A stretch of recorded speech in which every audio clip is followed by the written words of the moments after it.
La enfermedad diarreica aguda es una patología bastante común, bastante frecuente, ¿no?, en pediatría. Ustedes ya deben haber escuchado, oído de bebés, niños que están con diarrea. Es muy frecuente. Vamos a tratar brevemente hacer una visión general de cómo se da, cómo se enfoca, qué exámenes pueden ayudar en cuanto a diarrea aguda. Y ya la clase del día miércoles es una clase ya de manejo, ¿no?, de diarreas agudas acuosas. Entonces, lo primero que tenemos que conocer en cuanto a diarrea es la definición, ¿no? Definición de diarreas: existen, ¿no?, deposiciones líquidas, como dice ahí, en mayor frecuencia, 3 o más al día, y mayor volumen, más de 10 gramos por kilo por día. Pero como ustedes se dan cuenta, pues en pediatría hay diferentes grupos etarios, lo cual hace difícil que uno pueda tener una sola definición para todos los grupos etarios, para neonatos, lactantes, preescolares, escolares. Entonces, los patrones defecatorios son diferentes y por eso va a ser un poco complicado. Una sola definición unifique todo, ¿no?, a todos estos grupos.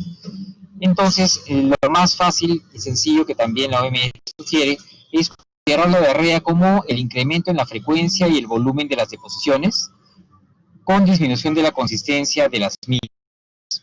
Obviamente tomando siempre como parámetro lo que es normal para un niño o un lactante de la edad del paciente que tengamos al frente, ¿no? Entonces recuerden, si está siendo más frecuente, más volumen y más aguado, ¿no?, de menor consistencia que lo normal para su edad, que lo usual para su edad, hablaremos de diarrea. Y ese es un desequilibrio entre el proceso de secreción y absorción, como lo vamos a ir discutiendo. Entonces, una vez que ustedes ya tienen un paciente definido como que está con diarrea, ustedes tienen que clasificarlo. Y la clasificación está dada en primer lugar por el tiempo de evolución. Si es una diarrea aguda, si es diarrea persistente o crónica. Diarreas agudas menor de 14 días, persistentes mayor de 14 días y crónicas más de 30. ¿Y por qué dividirlos? Porque las causas son diferentes, ¿no? Las diarreas agudas generalmente son diarreas infecciosas, ¿no? Virus, bacterias, es lo que siempre se nos viene a la mente, algunos parásitos según la zona donde estemos, intoxicaciones alimentarias. Estos son cuadros agudos, ¿no?, cuadros infecciosos o por toxinas. Las diarreas persistentes están en relación a algún tipo de factor que haga que esa diarrea dure más de lo usual, dure más de 14 días, como desnutrición crónica, como alergias, por ejemplo, alimentarias, pacientes inmunosuprimidos, ¿no? Hay algunas características que pueden hacer que esa diarrea no cese en el tiempo que normalmente debe ser. Y las crónicas generalmente están en relación a alguna enfermedad de fondo, fibrosis quística, enfermedad inflamatoria intestinal, celiaquía. Ya son cuadros que probablemente ustedes no van a ver tanto, pero siempre se van a topar, van a encontrar, se van a cruzar con bebés, con niños con diarreas agudas, menor de 14 días, y hay que saber, pues, enfocarlas, ¿no? Acá solamente para tener en mente que las diarreas agudas en países en vías de desarrollo son mucho más frecuentes que en países desarrollados, por obvias razones, ¿no?, generalmente de salubridad, higiene, etcétera. Entonces, es mucho más frecuente que en los países como los nuestros hayan más episodios de diarrea en los niños. Y debemos considerar también que estos episodios, muchos, pueden tener cuadros de diarreas agudas acuosas, cuya morbimortalidad en niños pequeños está dada básicamente por deshidratación y complicaciones electrolíticas. 50-70% de casos de deshidratación y alteraciones electrolíticas conducirán a complicaciones, pues, ¿no?, de morbilidad y hasta mortalidad inclusive. Entonces hay que conocer bien para poder manejar bien. Es un contribuyente importante de malnutrición en los pacientes. No hay cosa que frene más la ganancia de peso, pues, en un niño en forma así rápida que una diarrea, ¿no? El niño se infecta, ¿no?, disminuye su ingesta, con ello puede inclusive disminuir la absorción con el germen que daña la mucosa. Esto va a llevar a malnutrición. Finalmente, la barrera de protección está alterada. Esta mucosa, que es una barrera de protección, se puede alterar, se es más permeable, hay más compromiso del sistema inmunológico y lleva a infecciones nuevamente. Esto es un círculo vicioso bastante claro en pacientes desnutridos, por ejemplo. Pero eso no quita que los niños eutróficos puedan también tener problemas de malnutrición durante esos días que están infectados. Y por eso es siempre importante tratar de que las diarreas no duren mucho tiempo, tratar que las diarreas sean lo más corto posible, y en eso es en que debe basar el conocimiento de ustedes en relación a cómo se dan las diarreas.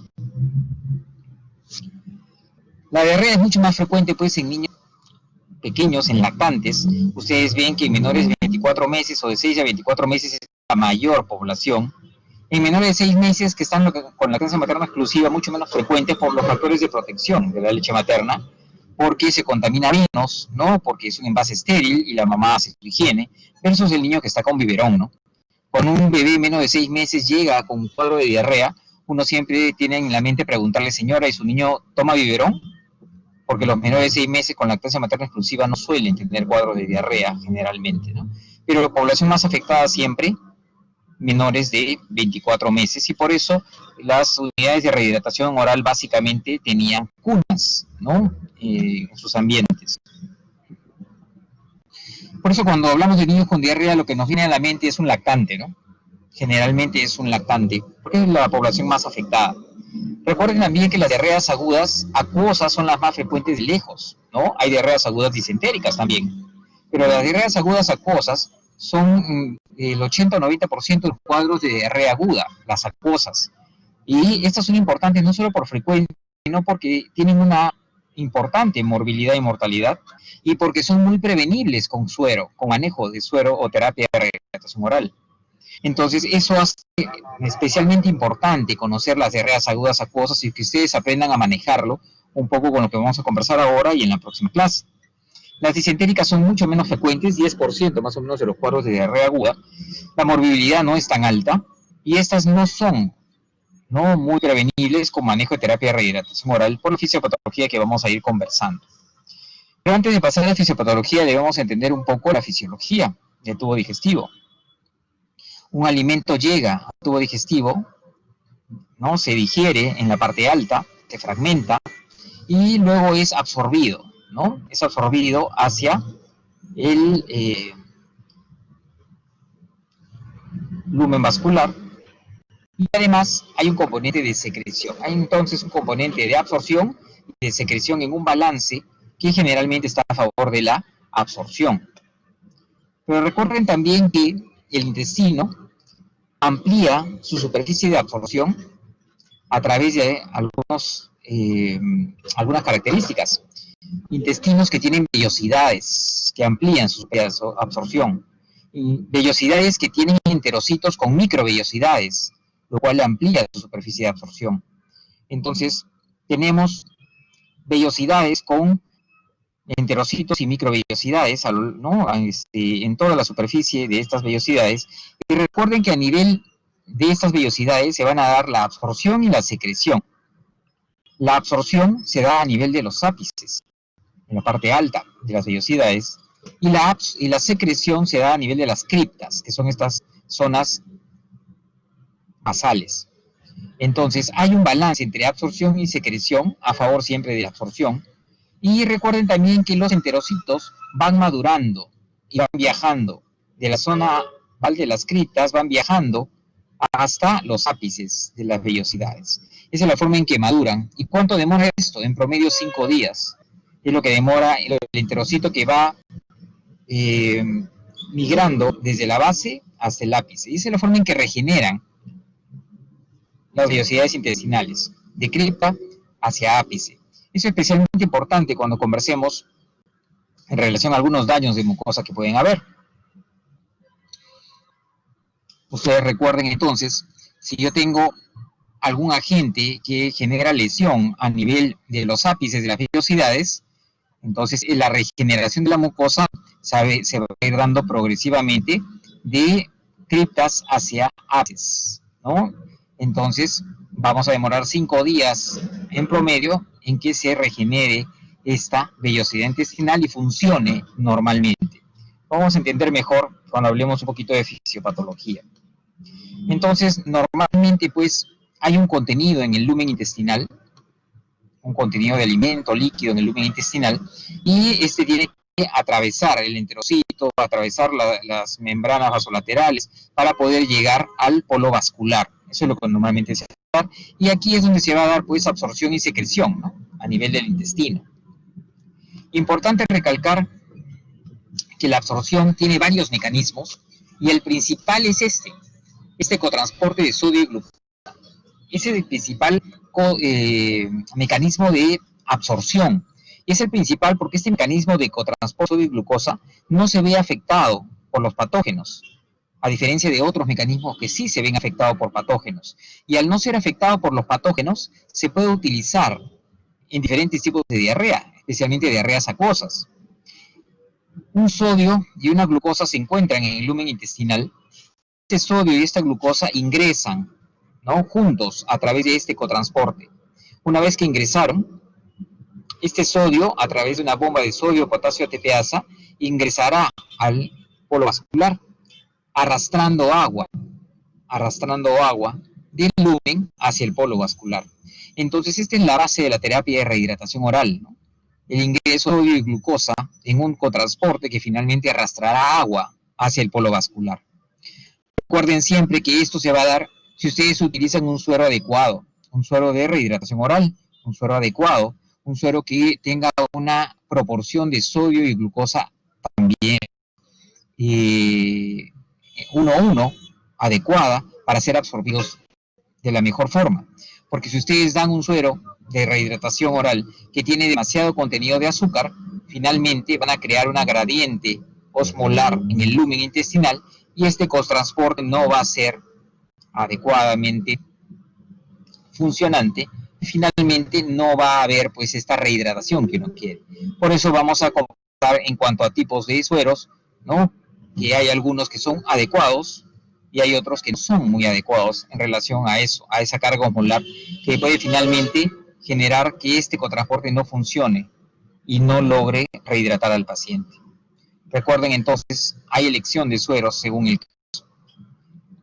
La secreción se va a dar también a nivel intestinal y esta secreción de agua va a llevar también sodio, potasio y bicarbonato, pero todo siempre en una homeostasis a favor de la absorción intestinal. Y todos tranquilos y todos bien y sin presencia de diarrea, hasta ahí. Pero hay situaciones en las cuales se presentan, pues, ¿no?, los cuadros de diarrea. Y estas situaciones son situaciones en las que uno ya debe pensar. Tiene diarrea, no solamente clasificar en cuanto a tiempo, sino también clasificar en cuanto a fisiopatología. Hablamos de diarrea aguda, persistente y crónica. Acá hablaremos de diarreas osmóticas, diarreas secretoras, diarreas exudativas o inflamatorias. Y eso es lo que vamos a pasar a conversar.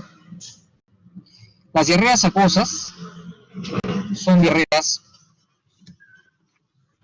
que se pueden catalogar en dos, como acuosas secretoras o como acuosas osmóticas. Entonces, ahora vamos a hablar de las diarreas acuosas secretoras. Estas diarreas acuosas secretoras son el 80-90% de las causas de diarrea en niños, son líquidas, como su nombre lo dice, no contienen sangre, porque no hay inflamación, no hay proceso exudativo, inflamatorio, invasivo, moderadas a abundantes, como vamos a mencionar, sin moco o muy escaso moco, porque no es la fisiopatología exudativa inflamatoria la principal, sino la secreción, y por eso son moderadas abundantes y por eso no hay moco prácticamente, y pueden asociarse a vómito y a fiebre baja en algunos casos. ¿Cuál será entonces, el principal riesgo de estas diarreas agudas acuosas? Lo que ustedes ven acá, que este bebé termine con deshidratación y con trastornos electrolíticos. Entonces recuerden, estas diarreas agudas acuosas son contribuyentes de complicaciones como deshidratación y trastornos electrolíticos. Ustedes recuerdan que normalmente pues el movimiento intestinal hace que el líquido o el alimento vaya avanzando por el intestino hacia la zona distal y se va dando la absorción. Ustedes ven cómo en el intestino delgado se va absorbiendo, la secreción es menor y la absorción siempre va ganando. Y eso es lo que normalmente debería suceder. Pero ¿qué pasa cuando llega un germen? Este germen trae alguna toxina que finalmente va a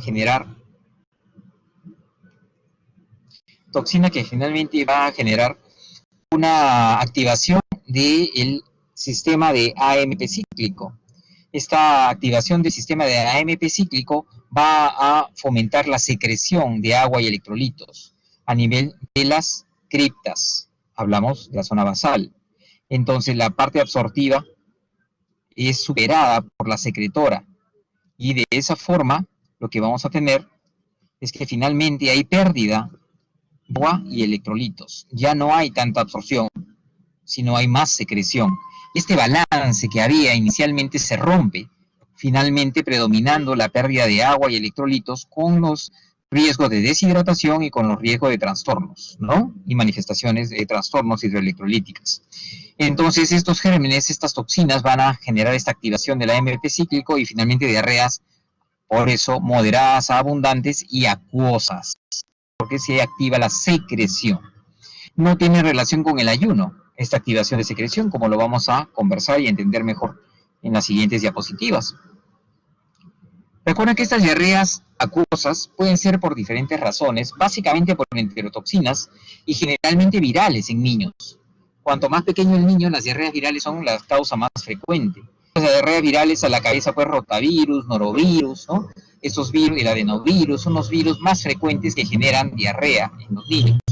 La incidencia de rotavirus obviamente ha bajado por la vacunación ya de los últimos años, pero todavía hay casos de rotavirus, todavía hay, bueno, ya han aumentado, ¿no? En proporción los de norovirus, los de adenovirus, que también son gérmenes que pueden producir diarreas importantes, ¿no? Pero no olvidemos que existen algunas bacterias como el cólera, por ejemplo, que puede generar diarreas secretoras por toxinas. El cólera daba diarreas abundantes, secretoras, por toxinas y llevando a complicaciones inclusive de deshidratación y shock, ¿no? Con muerte. Hay entonces bacterias que pueden actuar por toxinas, la E. coli toxigénica es otro ejemplo, y algunos tipos de Shigella que pueden tener una fase acuosa inicial. Uno cuando habla de Shigella siempre piensa en disentería, en diarreas con sangre, pero estas Shigellas algunas veces en las primeras 24 o 48 horas pueden dar una fase acuosa inicial. Puede haber una fase de diarrea secretora por toxinas inicial y luego de esas 24 o 48 horas empieza una diarrea ya invasiva, exudativa, inflamatoria. Tiene dos fases, en algunos casos la Shigella. Entonces tengan cuidado en cuanto a catalogar la etiología. Diarreas agudas acuosas generalmente son virales, pero hay que tomar en cuenta el resto de las manifestaciones y la clínica que tenga el paciente para decir si sí o si no. ¿Es una diarrea viral o es una diarrea bacteriana? Entonces, si ustedes tienen, por ejemplo, muchachos, un paciente que viene, un lactante que viene con una diarrea acuosa, sin moco, sin sangre, pero está haciendo fiebre de 41, a ustedes le quedará la duda si esa fiebre tan alta es por un virus, de repente es por una bacteria que está en una primera fase, ¿no es cierto? Una Shigella que está en su primera fase de 48 horas secretora y luego ya un cuadro inflamatorio. Y ustedes dirán, ¿y cómo voy a adivinar eso? Claro, pueden hacer algunos estudios, como vamos a mencionarlo, o en todo caso observar la evolución. Señora, dele sintomáticos, regrese en 24 horas, en 48 horas, para ver cómo sigue su niño, para ver si hay esa segunda fase exudativa o no. De repente la mamá regresa a las 48 horas con ustedes y le dice, doctor, ya se le fue la diarrea. O de repente viene y le dice, doctor, efectivamente, ahora está haciendo sí con moco. O de repente la última con sangre. Entonces ustedes dirán, ah, ya, es una fase inicial secretora y la segunda fase se ha dado, ¿no? Exudativa. Pacientes que no tienen nada para pensar en bacteriano, que todo es acuoso, que todo es sin moco, sin sangre, fiebre baja, ustedes dirán, es probablemente una diarrea viral. Probablemente, ¿no? Hasta que ustedes puedan confirmar etiología con algún examen. No pueden ustedes confirmar, no pueden ustedes afirmar que es una diarrea de tipo viral. Tengan mucho cuidado con eso, ¿ya? Entonces, las primeras 48 horas, nunca poner las manos al fuego, siempre ser cautos en el comentario que se le hace a la familia para ver cuál es la etiología. En este caso, diarreas agudas acuosas, secretoras, diré la mayoría, algunas veces bacterianas. Y algunas toxinas también, ¿no? Algunos hongos, mariscos que tienen toxinas porque de repente se han descompuesto o no son de consumo humano y nos terminan pues sirviendo eso en algún restaurante. Estas diarreas entonces son acuosas, voluminosas generalmente, afectan el intestino delgado, la parte absortiva, por eso son abundantes, moderadamente abundantes, ¿no? No cesan con el ayuno porque no tienen relación con alimentos y tienen mayor riesgo de complicaciones que hemos mencionado. deshidratación y trastornos electrolíticos. Si ustedes hacen un examen que se llama coprofuncional, que es un examen para ver función intestinal a través de las heces, ustedes se darán cuenta que el pH de esas deposiciones es un pH alcalino. Es un pH alcalino, ¿por qué? Porque recordemos que, como estuvimos hablando, se pierde agua y se pierde electrolitos en diarreas secretoras, que incluye sodio, potasio, cloro y bicarbonato. Eso hace que las diarreas sean alcalinas, con un olor no álcali, un olor como a lejía. ¿Y cuál es el manejo de esos pacientes con diarreas secretoras? Un antisecretor que se llama racecadotril. El antisecretor es un antidiarreico que se puede usar con seguridad en niños, es el único que debería usarse en niños, se puede usar con seguridad y muy útil si es que tienen una diarrea secretora. Muy útil, el efecto muy claro si la diarrea es secretora. Pero cuando tenemos diarreas agudas acuosas, también podemos tener al frente una diarrea osmótica. Y ya tocamos un par de puntos de diarrea osmótica en diapositivas previas, ¿no? Entonces tenemos un paciente que, ¿por qué se produce una diarrea osmótica? Porque tiene una carga osmolar a nivel del lumen intestinal. Esta carga osmolar a nivel del lumen intestinal son sustancias osmóticas que jalan agua y al agua no se pierde mucho electrolito, básicamente se pierde agua. Esta carga osmolar generalmente es un azúcar, un carbohidrato, y esa carga osmolar, ustedes entenderán que cede con el ayuno. Si yo no le doy alimento que genere esa carga osmolar, la diarrea sea menor o cesará. Y generalmente esta carga osmolar está en relación a carbohidratos y a carbohidratos simples, como lo vamos a ver. Entonces las diarreas osmóticas se dan por azúcares la mayoría de veces, malabsorción e intolerancia a azúcares.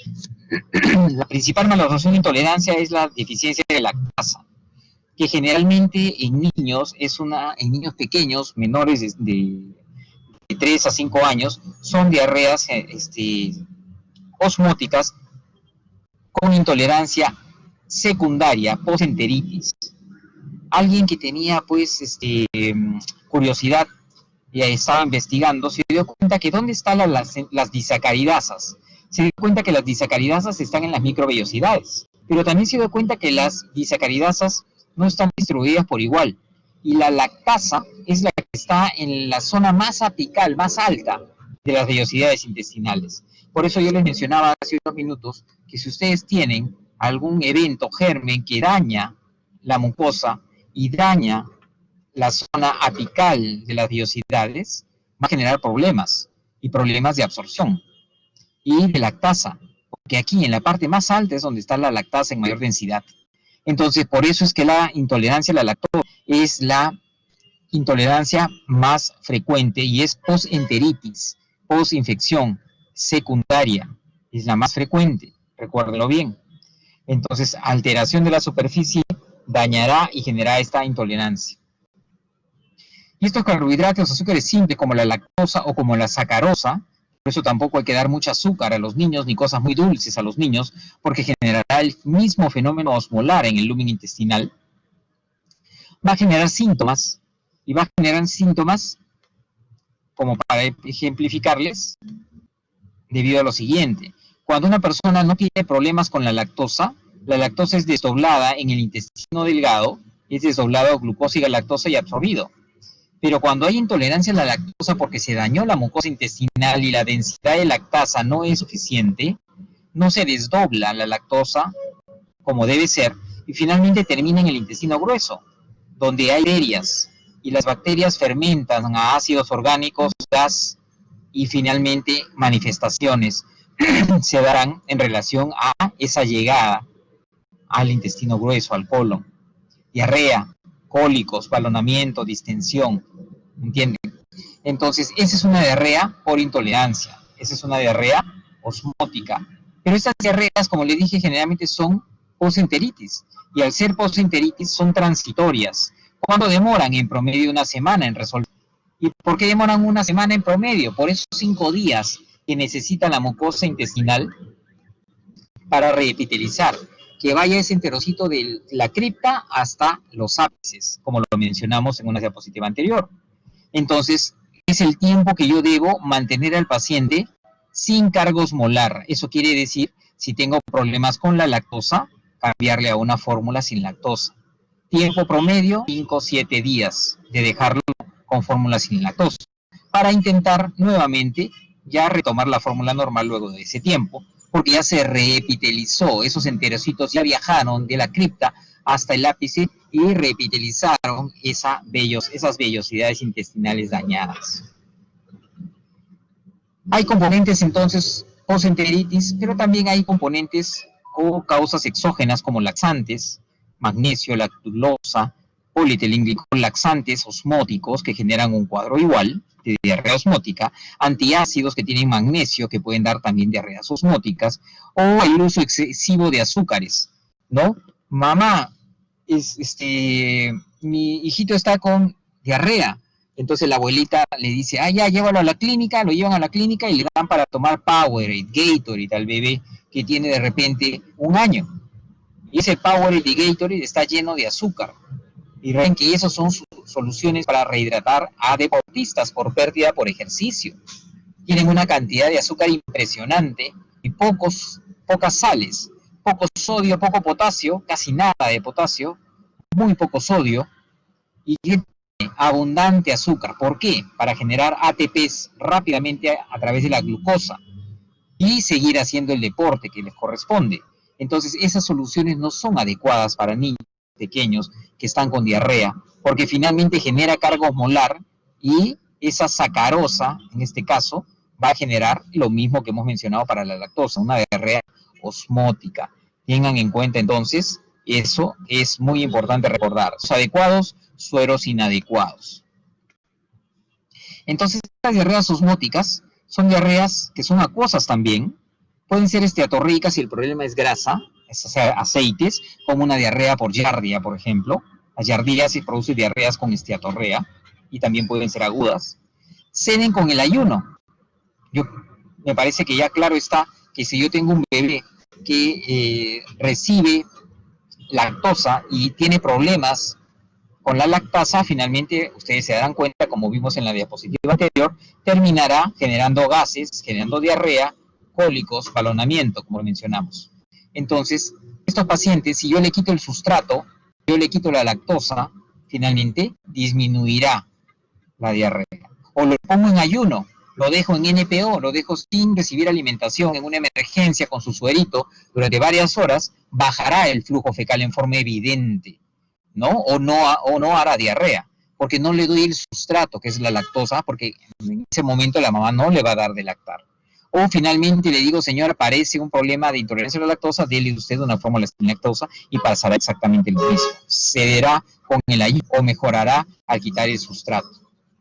Si yo hago un copro funcional, lo que voy a encontrar es una deposición ácida. ¿Y por qué es ácida?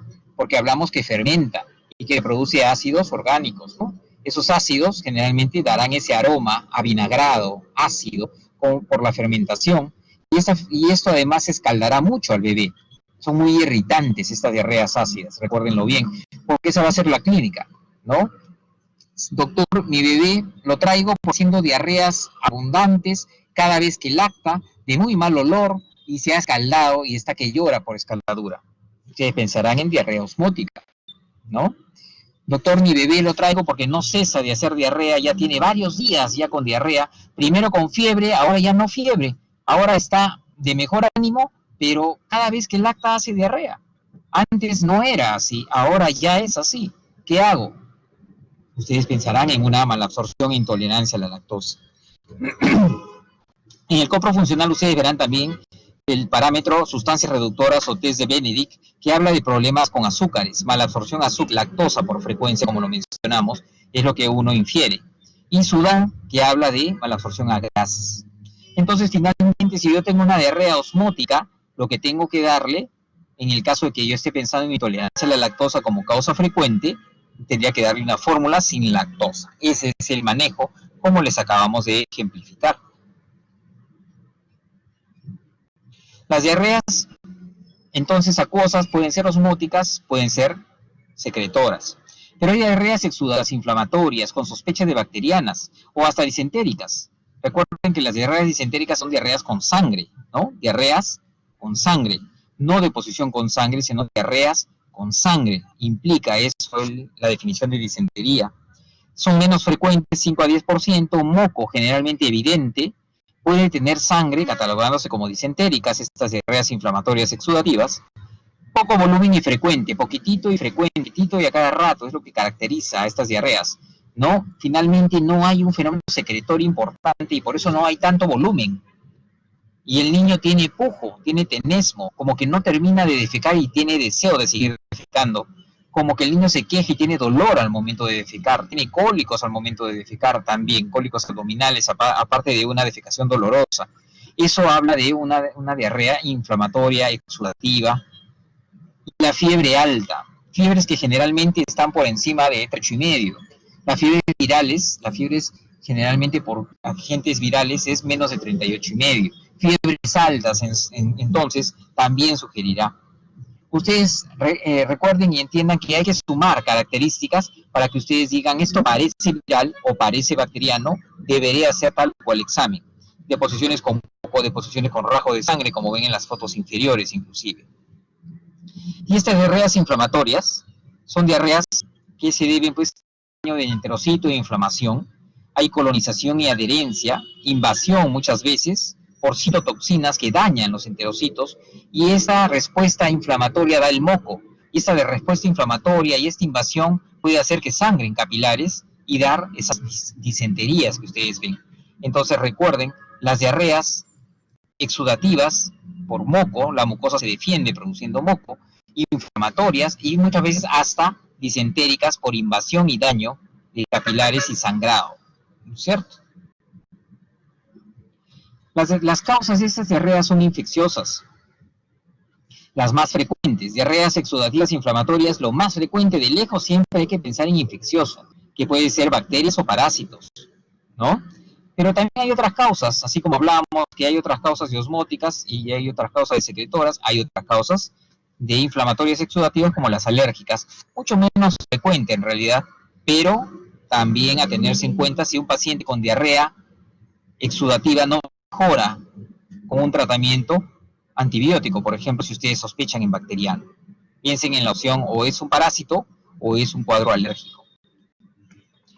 Estas diarreas, entonces, son diarreas con moco y o sangre, afectan el colon, por eso las diarreas tienen sangre rojo rutilante, ¿no? Sangre evidente, rojo rutilante, porque afecta el colon, la zona más distal, más cerca al ano.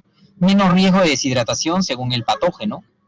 Pueden tener una diarrea por shigella con una fase acuosa inicial y puede deshidratarse, y otros que no tienen, otras shigella que no tienen fase acuosa inicial, o una E. coli enteroinvasiva, una E. coli enteroadherente, o perdón, enterohemorrágica que dé sangrado nada más. Coprocultivo importantísimo si pienso en bacteriano para demostrarlo y tener un antibiograma, y la terapia específica que será antibiótico en la mayoría de los casos, ¿no? Entonces, cuando yo tengo un paciente que llega a la emergencia con diarrea, yo tengo que pensar, esta es una diarrea, primero, si aguda o es una diarrea persistente. Segundo, si es una diarrea secretora, osmótica o invasiva inflamatoria. ¿Y qué va a sacar de todas esas dudas? De la historia clínica, una buena historia, no solamente para ver etiología, sino también para ver riesgo de complicaciones, como lo vamos a discutir en la próxima clase. Complicaciones hidroelectrolíticas, deshidratación. Entonces recuerden, todo lo que yo consulto y pregunto a la mamá es importantísimo, consistencia, volumen, frecuencia, moco, sangre, para tener parámetros y poner en la balanza. ¿Tengo más para viral? ¿Tengo más para bacteriano? ¿Debo hacer un estudio adicional? ¿Debo dar un tratamiento antibiótico o no? ¿Debo dar un antisecretor o no? ¿Me entiendes? ¿Debo hacer un coprocultivo o no? Todo esto es poner toda esta información en la balanza, ¿no? Náuseas, vómitos, dolor, fiebre, pujo, tenesmo. También nos hablará un poco de etiología y de riesgos que tenga el paciente. ¿Debo dejarlo en observación o no? ¿Debo ponerle endovenoso o no? Eso es lo que vamos a tratar de dilucidar esas dudas en base a toda la historia. Y obviamente el examen físico que lo vamos a conversar en la siguiente clase. Entonces hablábamos de etiologías. Y dentro de las etiologías, las virales de lejos, las más frecuentes, como estuvimos mencionando. Entonces, las virales, ¿no? Hay diferentes tipos de virus que pueden afectar. Virus importante siempre el rotavirus, ¿no? Fecal oral, la contaminación, un periodo de incubación corto de 1 a 3 días y generalmente una duración de 3 a 5 días. Las diarreas virales generalmente, muchachos, duran menos de una semana y la mayoría de 3 a 5 días máximo.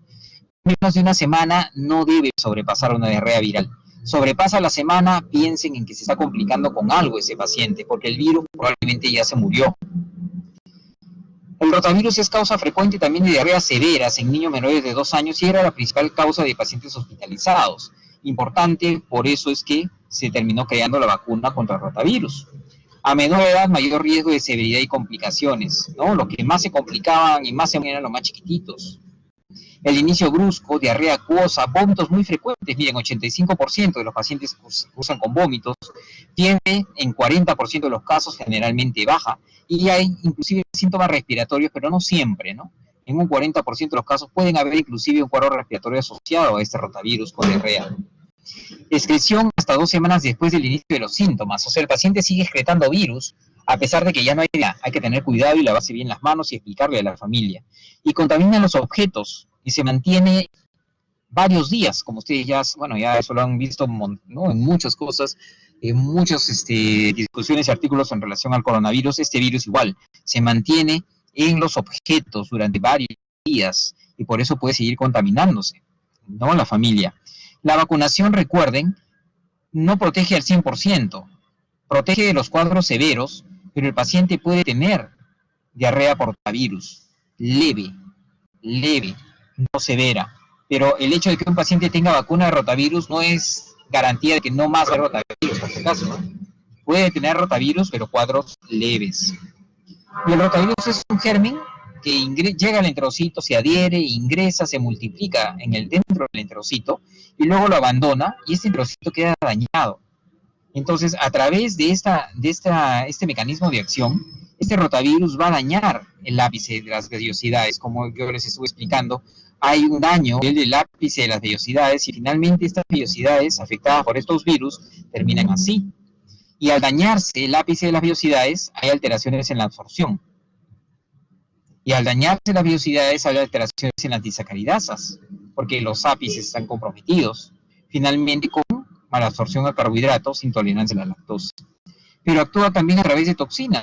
Hay una toxina que lo caracteriza y esta toxina aumentará secreción de agua y electrolitos. Es por eso que el rotavirus, por este mecanismo tan potente y mecanismo doble de osmótico y secretor, generaba tanta morbo y mortalidad, ¿no? Y la vacuna ha ayudado a que esto ya no sea así. Hay bacterias también, recuerden, diferentes tipos de bacteria, probablemente pues la Shigella, Salmonella, y también hay otras bacterias que debemos tener en cuenta, como el Campylobacter. Y estas bacterias van a actuar por enterotoxinas, como se estuvo mencionando. Algunas enterotoxinas finalmente no producen más que adherencia y no el proceso exudativo. La enterotoxigénica, por ejemplo, ¿no? Produce una diarrea acuosa, secretora, acuosa, secretora, acuosa. El cólera hace lo mismo, ¿no? Pero hay otras bacterias que actúan por citotoxinas y que sí son inflamatorias, sí son invasivas y termina produciendo un positivo. Bueno, con un aumento de la secreción mínimo, pero más es una diarrea de tipo inflamatoria y disentérica en muchos casos. Entonces ustedes ya tienen idea de cómo enfocar una diarrea, cómo se dan las diarreas, cuáles son los mecanismos y finalmente vamos a conversar unos minutos sobre qué exámenes nos van a ayudar a demostrar uno u otro cuadro, etiología. Hay diferentes tipos de exámenes y dentro de estos exámenes tenemos el más común y frecuente, la reacción inflamatoria. La reacción inflamatoria es un examen muy utilizado en nuestro país todavía por cuestión de costos. Es cierto que hay exámenes superiores a una reacción inflamatoria, pero son más costosos y por eso es que la reacción inflamatoria sigue utilizándose mucho en nuestro país. Y recuerden algunos comentarios de la reacción inflamatoria. La reacción inflamatoria, primero, no es un examen que se haga a todos los pacientes con diarrea. Solamente en aquellos pacientes dudosos, pacientes que yo tengo cierta duda de que sea o no sea una diarrea inflamatoria, yo haré un examen para poder tener un parámetro más en la evaluación, en mi balanza, para decir esto parece inflamatorio, parece viral, parece bacteriano, parece exudativo, etcétera, secretor. Para eso me ayudará. Recuerden que la reacción inflamatoria es un examen que no habla de virus ni bacteria en el resultado. Cuando ustedes tengan el resultado en la mano, muchachos, dice negativo o positivo. No dice virus ni dice bacteria. El decir negativo nos hace pensar en que esto sea secretor o útico. El que diga positivo nos hará pensar que es exudativo inflamatorio, pero no dice ni virus ni bacteria. Al final, esa es una interpretación que nosotros hacemos al poner este parámetro, reacción inflamatoria, en esa misma balanza de ese paciente que llegó a nuestra consulta, para que todos nosotros tomemos la decisión de si es compatible este cuadro con todo lo que tenemos de historia, en físico y también de laboratorio, para decir, parece viral señora, parece bacteriano señora, y vamos a proceder de la siguiente forma. Entonces, una reacción inflamatoria con 20 a 30 leucocitos por campo, con una clínica compatible, será sugestivo. Con una clínica compatible, será sugestivo de una etiología bacteriana. ¿Sí? Entonces, si yo tengo un paciente que viene con diarrea, ¿no? Con moco y con sangre y fiebre de 40, ahí no voy a pensar que es un virus, pues obviamente pensaré que es una bacteria. Si tengo un paciente que viene con deposiciones con moco evidente, sangre, con fiebre de 39,5, cólicos, pujo y tenesmo, yo pensaré que esto es una diarrea bacteriana. ¿Por qué? Porque tiene más cosas a favor de eso, más compatible con un cuadro bacteriano. Ustedes se dan cuenta que estoy poniendo en una balanza qué tengo para viral y qué tengo para bacteriano. Pero si yo tengo un paciente que llega con una diarrea acuosa, abundante, sin moco, sin sangre, sin fiebre, con vómitos, y que le hacen por ahí a alguien una reacción inflamatoria y me sale 15 por campo, ese paciente tiene todo para viral y la reacción inflamatoria está en el límite. Entonces ese paciente lo catalogaré como una diarrea de tipo viral probablemente, señora. ¿Me entienden? Entonces, no es que la reacción inflamatoria va a decidir, decide el médico, deciden ustedes. No se olviden de ese detalle. Hay otras pruebas, como por ejemplo pruebas inmunológicas, que buscan antígenos, por pruebas de ELISA, por ejemplo, de norovirus, de adenovirus, que son pruebas muy confiables, muy específicas y sensibles, pero muy caras también, ¿no? Alrededor de 100 soles, 120 soles estas pruebas, pero con eso no tenemos más que decirle, señora, ahí está. O es o no es el virus que estoy buscando, pero estas son específicas, como se dan cuenta, para el virus. O es adeno o es norovirus. Entonces recuerden, existen también estas pruebas que son un poco costosas, pero nos ayudan en algún caso. Y si yo tengo esa prueba en la mano, yo podré decir, sí, efectivamente, señora, acá está. Es este el virus que identificamos. Si no tengo eso, parece, es compatible, sugiere, ¿no? Probablemente viral. No puedo poner la mano a fuego ni confirmar. Coprocultivo, recuerden, indispensable si sospecho en bacteriano y es que voy a dar una cobertura antibiótica con más razón. Entonces, si sospecho de bacteriano, así tenga o no tenga una reacción inflamatoria positiva, yo deberé pensar en hacer un coprocultivo. Un bebé que viene con diarrea, con moco y sangre, yo no le voy a hacer una reacción inflamatoria. Si está haciendo sangre en la deposición, ¿ya para qué le hago una reacción inflamatoria? Yo haré un coprocultivo, no tengo reacción inflamatoria, igual coprocultivo y le daré un tratamiento antibiótico empírico según la sensibilidad local. Yo tengo un paciente que tiene una reacción inflamatoria negativa, pero tiene 40 de fiebre ya 3 días con reacción inflamatoria negativa de ayer. Ese paciente probablemente, así sea negativa, yo le haré un coprocultivo, porque es un paciente que además de repente tiene pujo, tiene tenesmo, ¿no? Deposiciones con moco, a pesar de que no hay sangre, hay algo de moco. Entonces yo diré mucha fiebre, pujo, tenesmo, moco, a pesar de reacción negativa, yo haré un coprocultivo y decidiré si le doy ahorita un antibiótico o lo cito para mañana o pasado, para ver si le reinicio el antibiótico. Entonces el coprocultivo ustedes lo corren con o sin resultado de reacción inflamatoria en la mesa. Lo corren, ustedes lo piden si tienen sospecha de bacteriano. Y este coprocultivo no solamente nos va a ayudar a identificar gérmenes, sino el valor probablemente más importante es que nos va a dar un antibiograma para elegir según la sensibilidad del germen qué antibiótico sería útil como una segunda opción de ser necesario. ¿Entienden? Ese es el valor de un coprocultivo. Único detalle, coprocultivo demora en salir 5 días a 7 días en promedio. Hay otro examen que se llama coprológico funcional, como ya les mencioné, que nos va a hablar de la acidez, pH, acidez o alcalinidad,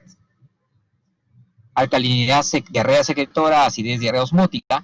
Este parámetro de sustancias reductoras que nos hablará de problemas con azúcares, lactosa, o gotas de grasa o sudor que nos hablará de esteatorrea. Este es un copro funcional. Recuerden bien, entonces, el resumen que les acabo de decir. Hay también estudios para buscar Campylobacter. Recuerden, Campylobacter germen frecuente en quienes menores de 2 años, lactantes, con antecedente epidemiológico de contacto con animales, especialmente aves. Eso ya un punto de partida para pensar en Campylobacter. ¿Cómo buscarlo? Con un coprocultivo. ¿Cómo buscarlo? Con tinciones especiales. ¿Cómo buscarlo? Con pruebas inmunológicas, ELISA. Así como vimos ELISA para virus, también hay ELISA para Campylobacter. Muy sensible y específica. Nos puede ayudar, es cierto, pero caras. Esta sí económica, es cierto, más económica, pero su sensibilidad no es tan alta como ustedes pueden comparar, ¿no? Con la sensibilidad de una prueba inmunológica y la especificidad de una prueba inmunológica que es 100%. Pero existen pruebas para Campylobacter. Estas no se ven influenciadas por coberturas antibióticas como un coprocultivo, que si ya el paciente está con antibiótico, el coprocultivo probablemente saldrá negativo. Pero si ya tiene cobertura antibiótica y ustedes dicen el coprocultivo probablemente saldrá negativo y piensan en Campylobacter porque tuvo contacto con aves, pueden hacer una prueba inmunológica, pueden hacer una tinción que no se ve influenciada por el antibiótico. Entonces tienen alternativas para poder estudiar el Campylobacter. Primera o segunda causa de diarrea bacteriana en lactantes. Primera o segunda causa de diarrea bacteriana en lactantes según el lugar donde ustedes estén. Y finalmente, para hablarles de algunas otras pruebas, existen pruebas como calprotectina, lactoferrina y otras pruebas útiles, alta sensibilidad, especificidad, pero caras. También, mención aparte, tienen los parásitos. Hay algunos parásitos que pueden dar diarreas. La Giardia da diarreas agudas, con componente de esteatorrea, no se olviden. La Giardia se puede buscar por un examen parasitológico normal, pero también se puede buscar esta Giardia con unas pruebas inmunológicas, como ustedes están viendo acá, así como el adenovirus y norovirus, así como el Campylobacter, también hay pruebas inmunológicas para la Giardia.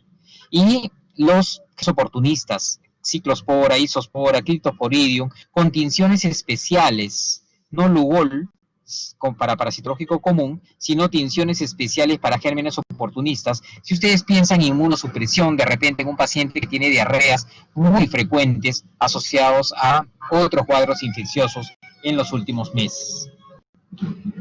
Entonces, no sé si tienen alguna duda, alguna pregunta, algo que quieran consultar o no entendieron bien. Doctor, buenas tardes. Sí, Julio, disculpe, dime. El coprocultivo, cuando lo quiero hacer, ¿doy empíricamente tratamiento o espero el biograma? Sí, esa es una buena pregunta, Julio. Cuando tú tienes un paciente con sospecha alta de bacteriano, lo que tú vas a hacer es, señora, su niño lo más probable es que sea una bacteria. Entonces, de repente tiene disentería, ya no haces reacción inflamatoria. De repente no tiene disentería, pero tú le pediste una reacción y esa reacción inflamatoria te sale 50, 60 por campo. Entonces tú le dices, señora, por la clínica, por el resultado de la reacción inflamatoria, pensamos en bacteriano. Vamos a tomarle primero un coprocultivo y luego se va a ir a su casa con un tratamiento empírico, según la sensibilidad local de donde estés trabajando. El resultado del coprocultivo, señora, usted lo va a recoger de aquí en más o menos 5 días y va a venir a control por consultorio con ese resultado. ¿Me entendiste la idea? ¿Por qué? Porque el resultado demora pues en salir. Y no vas a esperar esos 5 días para darle cobertura si el paciente está con disentería, sangrando, o si el paciente tiene mucho tenesmo, fiebre muy alta. Entonces, la mayoría de veces se da cobertura antibiótica empírica previo coprocultivo. Esa es la secuencia. ¿Y qué antibiótico? ¿Te quedó claro? Sí, pero... Bueno, ese antibiótico está en función de lo que de lo que tú pienses que tiene el paciente.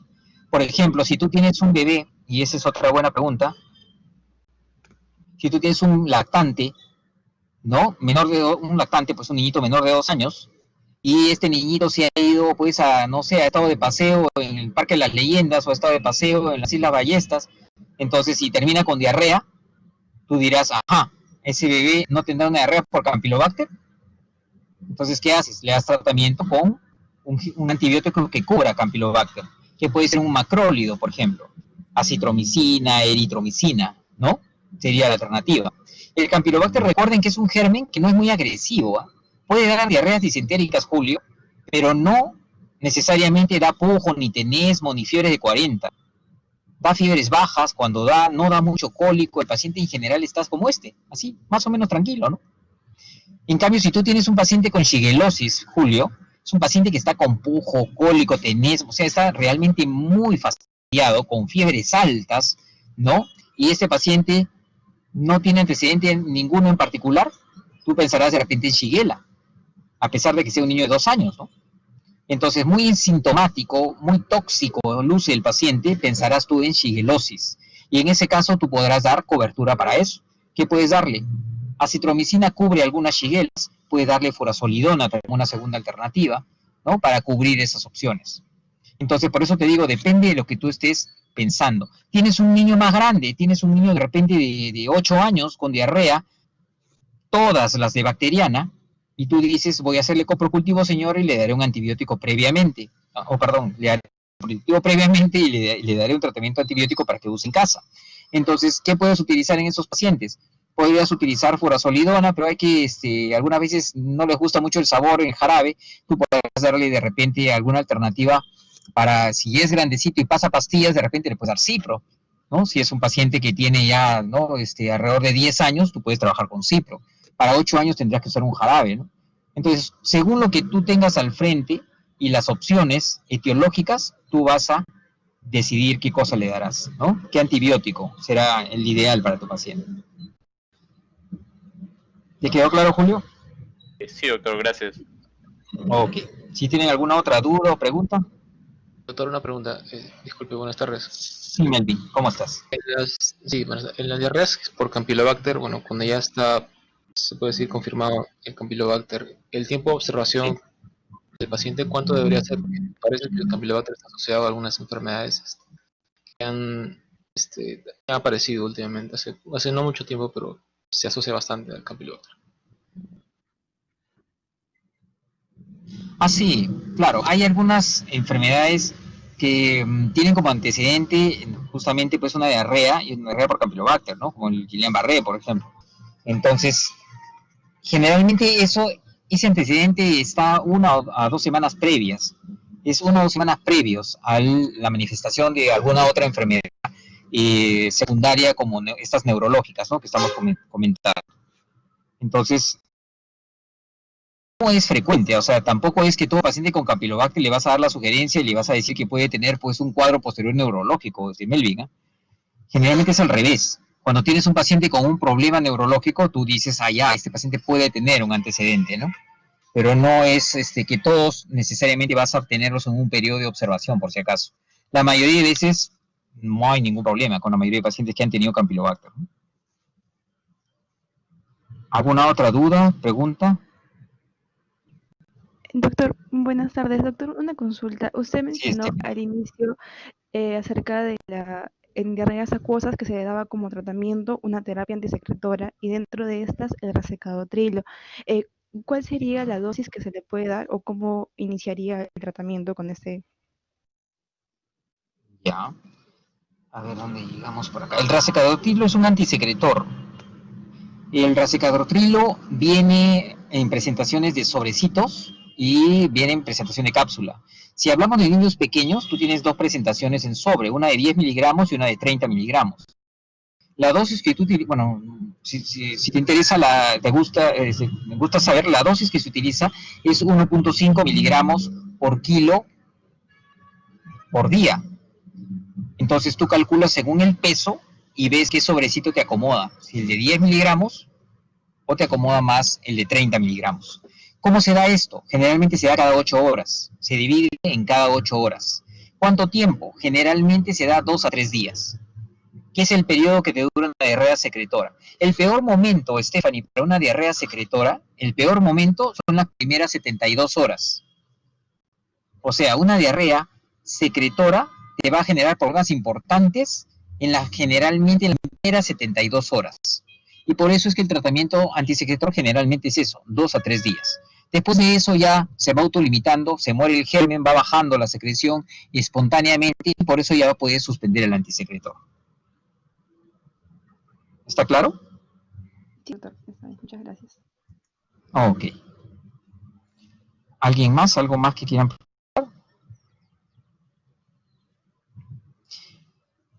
Entonces, recuerden, muchachos, que todo lo que hemos conversado ahora va a venir el examen, obviamente, y va a venir en función no de preguntas yo no hago preguntas teóricas, ¿no? Para memorizar. Siempre he hecho preguntas en casos clínicos, ¿no? Siempre, ¿no? Desde ya más de 10 años que estoy en la universidad, toda la vida mis preguntas han sido casos clínicos, ¿no? Entonces, entiendan bien, es importante no memorizar, sino entender, ¿no? Los conceptos, entender lo que estamos conversando y varias de las preguntas de sus compañeros que han sido bastante útiles para que ustedes entiendan varias cosas y con fines también de su examen, ¿no? Entonces recuerden eso. El examen, las preguntas no tienen truco, por si acaso, no hay nada para que ustedes salgan mal, ni nadie quiere que salgan mal, ¿no? Sino que ustedes deben analizar bien, ¿no? El enunciado, el caso clínico, como si tuvieran un paciente al frente, para que ustedes respondan cuál sería su mejor decisión, ¿no? En cada caso. Entonces, espero que les haya quedado claro. El día miércoles tenemos ya la clase de manejo de diarrea, que son los planes de manejo de diarrea acuosa. Si tienen alguna duda que les haya quedado de esta clase, de repente minutos antes podemos conversar, o minutos después podemos conversar en la siguiente clase el miércoles.